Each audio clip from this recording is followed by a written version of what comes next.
Hello, everyone. This is the Fantasy 5 for Saturday, March 16th. We are bringing you the 5 things you need to know today in the world of fantasy sports. As always, we are brought to you today by www.mathradio.com, where you can pick up an online math course for your child between the ages of 7 and 17. Get better grades, see test scores improve, and even help your kids get into college. Visit www.mathradio.com to grab an e-course for as little as $9.99. Once again, that is www.mathradio.com. All right, let's get into it today. We have some NFL news.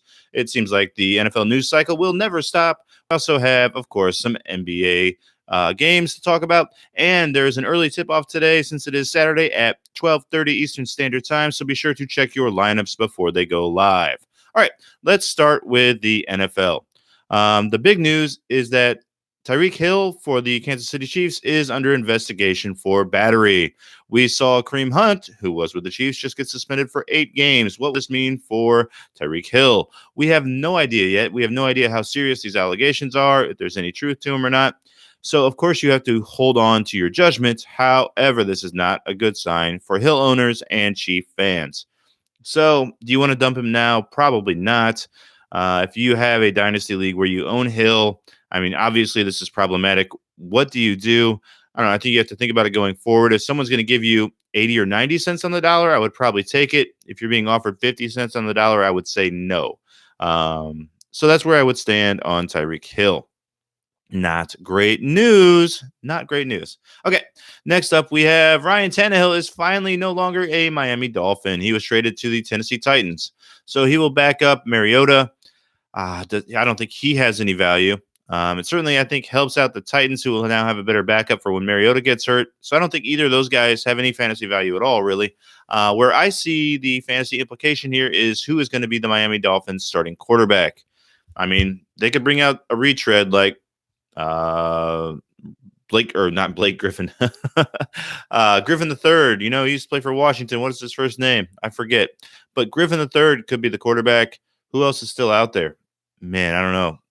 Fitzpatrick, you get some Fitzmagic back. I mean, he was a useful fantasy player last year. It's possible. Yeah, there's not much out there. So you got to be thinking about the draft. However, the Miami Dolphins only have the 13th pick in this draft. So if they want to pick a quarterback, they will have to move up.